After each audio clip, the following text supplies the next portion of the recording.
everybody and welcome back to my channel. So today's video is quite interesting.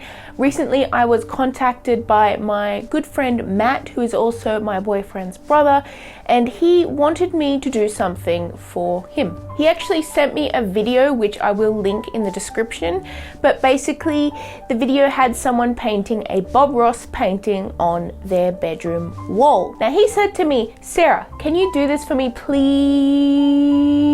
And of course I didn't want to say no. I thought it was a really interesting thing and it would be really fun to do for a video, and he definitely wanted that painted on his bedroom wall, so I was just like, why not, you know? It sounded like a fun thing to do. So without further ado, let's just get right into it, and I'm going to show you the full process of me doing that.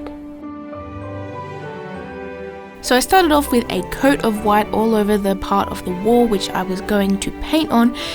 And as I anticipated, I did come across a few issues. Now, I am probably going to be told that I did this wrong, but there's not a lot I could actually do for that. The issue was we didn't have the correct paint. Now, that's okay because the end result was pretty good. However, we couldn't really afford the proper oil paints to do all over this wall because that would have been a lot of oil paint. So we actually went for a house wall paint. We ended up going for acrylic wall paint because mainly the price, but also it would be the most durable on the walls of a house. Now I am aware that there is an oil-based wall paint that you can use. However, that stuff is a lot more expensive and we didn't really have the money to do that, so we kind of just had to make do with what we had. Now this did bring some disadvantages to painting this, which I ended up getting around pretty well, but I'm going to mention the disadvantages anyways because for anyone interested in doing this, obviously acrylic paint dries a lot quicker than oil paint, and that sort of brought up a few issues where the paint wasn't sort of mixing as well as it would if it had been oil, because you kind of have to leave it open and like do a lot of blending because he uses a lot of wet on wet techniques.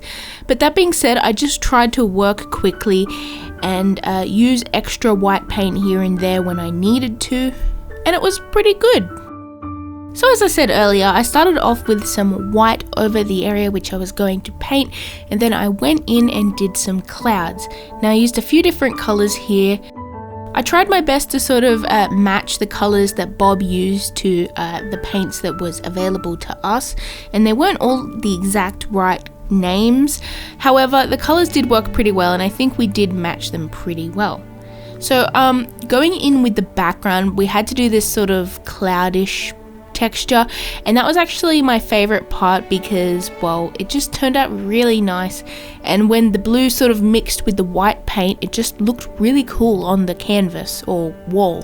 After this, I sort of had to use this palette knife to sort of scrape in some mountains, and that came with a little bit of difficulties of its own, and that was the fact that I didn't have the perfect palette knife because this painting is rather large. It's on a bedroom wall.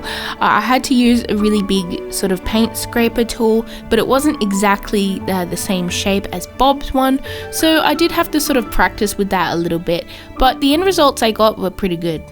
And once I put in those sort of highlights on the mountain, it was just a lot of fun to do. I had to sort of stop myself from going a little bit overboard because I was like sort of blending it out a little bit too much.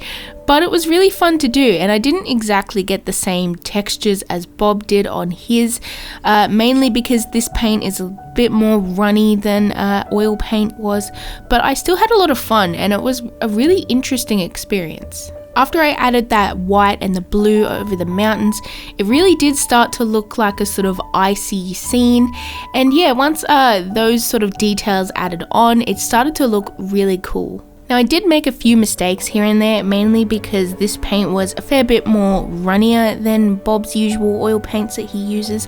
So a couple times the paint actually did drip down onto a part of the illustration where I didn't want paint, but that was pretty easy because this paint dries pretty quickly, so I just sort of scraped it off and waited for it to dry and then just painted over it with more white. And you can barely tell that that mistake even happened. Now with the mountains, I sort of had to go back into them with a paintbrush, mainly because the sort of paint scraper palette knife thing I was using, it just didn't work exactly the way Bob's did, and I sort of had to go over it a few times to get more texture. But when that happened, it sort of like it blended it a little bit too much, and I had to sort of put those shadows back into the mountain.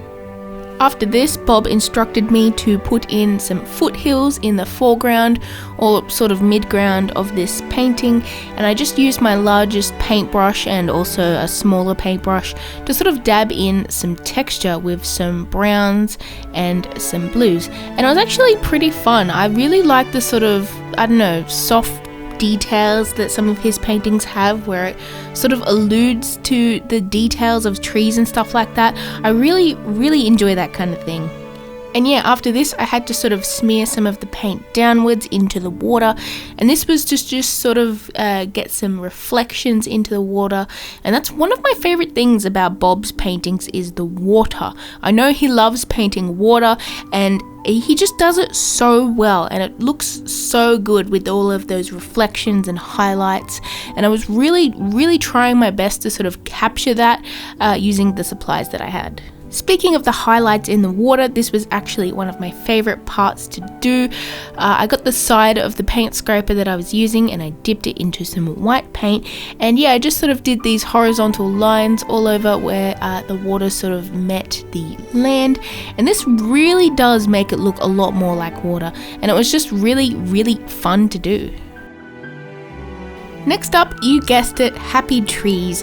I love painting trees like this, and I will admit I have done this on more than one occasion. Bob was actually the person to teach me how to paint trees, and I just enjoy painting them so much. I've done this technique with acrylics, with gouache, definitely not oil because I barely ever used oil, but it's just so fun to just put in these nice textures of trees and shrubs and add in the highlights and the shadows, and just looks so real with like minimal effort. So Bob is really good for that. But regardless of the sort of limitations that I had, I still ended up with this awesome painting, and it was an honor to paint this on my friend's bedroom wall. It was a little bit scary because I didn't want to mess it up, but he seems very enthusiastic about it and very happy about it. So that's what I take away from that. I am super happy that I made him happy with this painting, and it was really fun to do. So here is the final results, and I am so happy with it. Please let me know below what you think about it and what you would have done differently other than using actual oil paints. If you've ever painted on a wall before, or if you've ever tried to do a Bob Ross painting before, I would really love to know.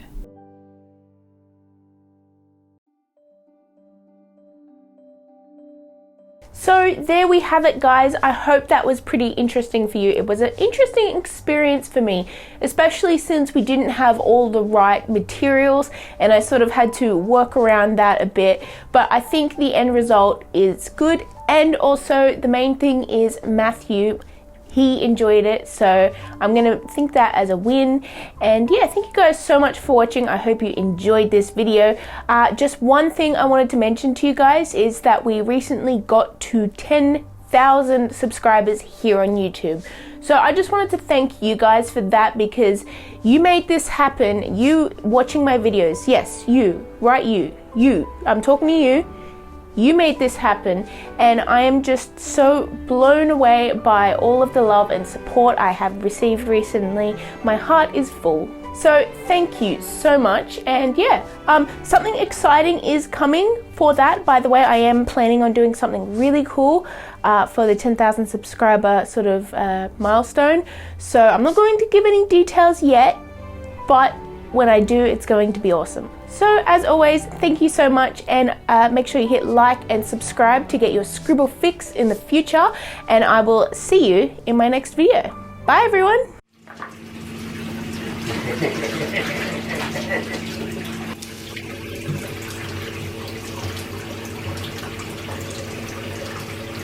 We've got a blue bath now. Beautiful. Woo! Bob Ross painting tutorial on my bathtub. You're going to want to go in with some titanium white.